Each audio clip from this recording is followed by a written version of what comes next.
Bonjour à tous et bienvenue dans ce nouveau podcast Théapiose pour devenir soi.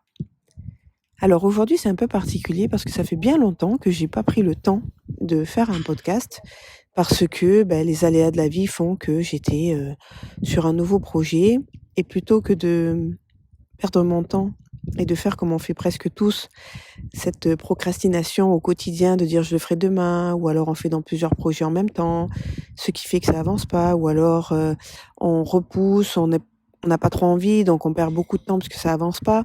Donc voilà, j'étais à fond dans mes projets qui vont de toute façon bientôt éclore et ça j'en suis bien contente. Et puis il y a eu cette période aussi de rentrée, de pré-rentrée où il y a énormément de travail pour moi au sein de mon club pour préparer la rentrée. Puis après il y a eu la rentrée. Donc voilà, tout ceci explique pourquoi je suis un petit peu moins présente sur mon podcast, mais ça y est, ça repart à partir de cette semaine et toutes les semaines il y aura un nouvel épisode. Alors de quoi je pourrais vous parler aujourd'hui? Je suis sur un stade avec mon fils qui est en train de jouer avec des amis comme ça, juste pour le plaisir, parce qu'il adore ce sport. Et moi, j'ai pris le temps de vous raconter une petite anecdote. En fait, moi, quand j'ai commencé le karaté, c'est c'est en fait ma volonté de combat qui m'a poussée vers ce sport. Il y avait un club à côté de chez moi, et puis je voulais absolument faire comme Bruce Lee, je voulais faire du Jeet Kune Do. Et j'avais vu tous ces films et j'étais à fond là-dedans et je voulais vraiment pratiquer cet art. Forcément, il n'était pas enseigné dans ma région. Donc je suis allée vers un sport de combat.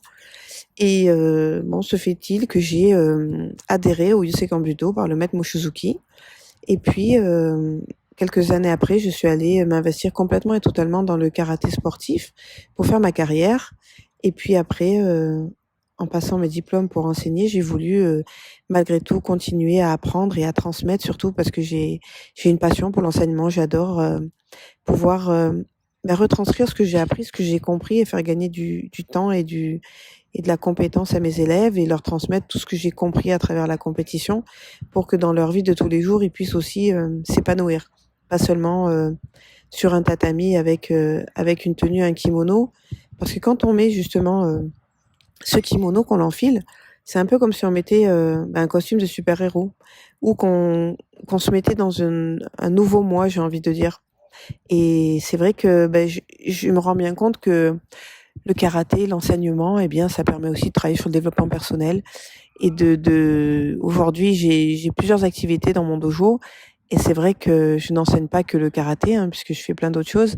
Et je me rends bien compte que tous mes élèves, repartent des cours enchantés. Parce qu'en fait, ils viennent chercher quelque chose pour, alors certains se défouler, d'autres apprendre à se défendre, d'autres venir pour la bonne ambiance, d'autres pour ma personnalité, d'autres pour eux, pouvoir s'exprimer à travers un sport qui leur convient.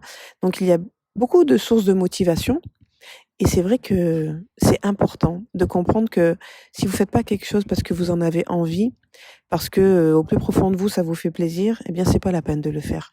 Parce que tout ça c'est perdre du temps, c'est perdre cette énergie qu'on peut mettre ailleurs pour faire autre chose.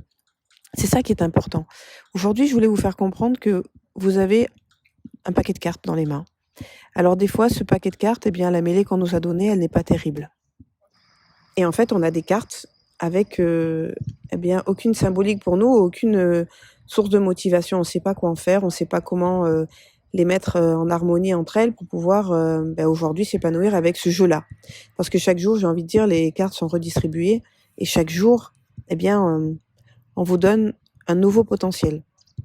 Mais ce qui est important de comprendre, c'est que quand vous avez compris qui vous êtes, quand vous êtes allé chercher vos réponses et que les choses sont simples, tout devient limpide. Aujourd'hui, c'est un jour avec peut-être moins d'envie pour le travail, peut-être moins d'envie pour la famille, peut-être moins d'envie pour votre partenaire, peut-être plus envie de vous retrouver seul, peut-être plus envie de vous évader. Soit aujourd'hui, vous l'acceptez, vous le vivez complètement à cette manière. Et puis demain, peut-être que vous aurez plus envie d'un cocooning avec votre moitié, plutôt un partage avec vos enfants, plutôt de impliqué sur un nouveau projet professionnel. Voilà. En fait, moi, ce que je veux vous dire, c'est que quand on a trouvé l'équilibre et qu'on arrive chaque jour à être qui l'on est suivant l'opportunité du jour, l'intéressement que vous avez au jour d'aujourd'hui, eh bien, ça vous permet d'être aussi bien.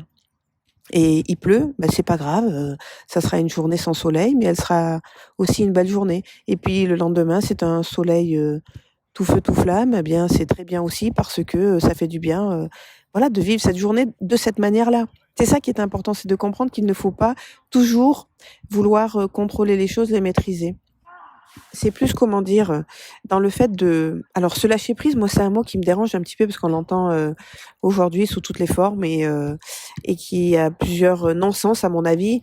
Parce que lâcher prise, de se dire oui, c'est pas grave, on laisse faire les choses, on verra avec la destinée, on verra le karma et tout ça. Enfin, moi, c'est des choses qui me dérangent parce que ça dépend pas de nous. Effectivement, il y a des choses qu'on ne maîtrise pas.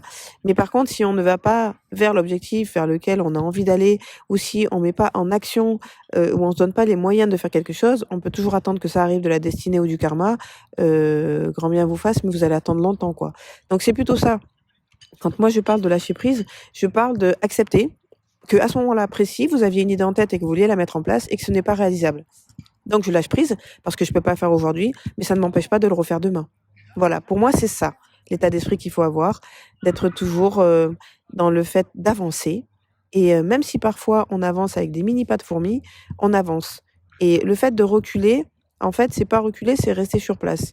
Parce que vraiment, si vous reculez à chaque fois, vous allez faire des pas en arrière et que vous recommencez tout le temps le même schéma, c'est qu'à un moment donné, en fait, vous n'avez pas envie d'avancer parce que personne ne vous impose de reculer. On peut rester immobile, stagner, mais reculer, c'est quand même parce qu'on a quelque part pas eu la force de continuer d'avancer.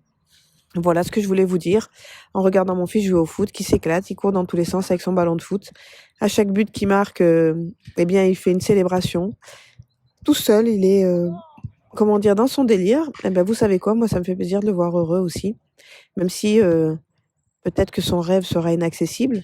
En tous les cas, c'est sûr que je le pousserai et je ferai au mieux pour qu'il puisse s'en approcher. Et si demain il doit jouer au football de manière plus professionnelle, ça me fera plaisir aussi de voir qu'il s'épanouit dans ce qu'il a choisi, parce que je ne lui ai rien imposé. Je l'ai laissé se découvrir, se comprendre. Je le laisse grandir à son rythme, il a 11 ans. Je le laisse aussi, parfois tomber pour qu'il puisse se relever. Je le laisse parfois se tromper pour qu'il comprenne de ses erreurs. Et je suis pas toujours en train de le protéger ou de le surprotéger en le mettant dans une bulle et en lui préparant son avenir.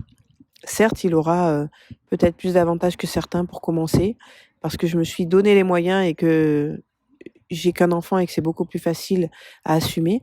Mais par contre, il apprend, il grandit, se construit de ses échecs, de ses erreurs, de ses doutes, de ses peurs. Et je l'accompagne dans tout ça. Voilà aussi ce que je crois qui est sincère de comprendre et pour chaque être humain, c'est de donner du sens aux choses, mais c'est surtout de comprendre que on a tous quelque chose à transmettre, vraiment. Ne croyez pas que vous êtes pas capable de pouvoir transmettre quelque chose, donner un conseil, être une écoute, être quelqu'un qui peut apaiser, quelqu'un qui peut peut-être créer, inventer, structurer, modifier. Vous voyez, il y a plein de choses qu'on peut faire. On n'est pas simplement dans l'enseignement d'une pratique, on peut aussi être dans l'enseignement d'un vécu, dans le partage de quelque chose que l'on a vécu. Ça va résonner dans l'autre et ça va lui permettre aussi de comprendre certaines choses. Voilà, moi je sais que j'ai beaucoup de gens qui me parlent. Très souvent quand je partais en vacances, parce que depuis ce Covid, effectivement les voyages ont été un petit peu stoppés, net, mais je rencontre toujours des gens qui me parlent. Alors peut-être que c'est parce que je suis quelqu'un plutôt d'avenant, de souriant, donc on a envie de me parler. Et puis peut-être que j'ai cette capacité d'écoute, peut-être que j'ai cette empathie, peut-être que je suis dans la gratitude. Oui, je sais pas, mais en tous les cas, quand vous êtes bien dans votre corps, quand vous savez qui vous êtes, vous allez voir que le monde il s'ouvre. Et il y a beaucoup de perspectives qui peuvent se mettre en action. Moi, comme j'ai expliqué il y a pas très longtemps à mon fils, je lui dis mais moi j'ai encore des rêves et je vais encore en réaliser quelques-uns. Parce que malgré tout, même si je m'approche de la cinquantaine, j'ai toujours des rêves d'enfant en moi et des choses qui me tiennent à cœur et que je vais réaliser. Alors on me dit: «C'est parce que tu n'es pas satisfaite, tu es une insatisfaite de la vie» et moi je vous dis que c'est carrément l'opposé. Je suis tellement épanouie et heureuse dans ma vie que je veux encore plus accomplir des choses pour continuer à apprendre. Parce que pour moi, c'est super important d'apprendre, d'aller chercher des informations, de comprendre le monde, de comprendre l'humain, de comprendre la vie, de comprendre qu'est-ce que le bonheur à soi et pas celui des autres. Donc non, moi je suis une insatisfaite de travail, de boulimie de travail parce que j'adore ça et ça m'enrichit. Voilà. Eh bien, je vous souhaite, un très bon dimanche puisqu'il est dimanche aujourd'hui et je vous dis, à très vite pour un nouveau podcast. Je vous souhaite, plein de bonnes choses et surtout de vous rencontrer, de vous dévoiler et de vous définir en tant qu'être humain sur cette planète. À très vite. Au revoir.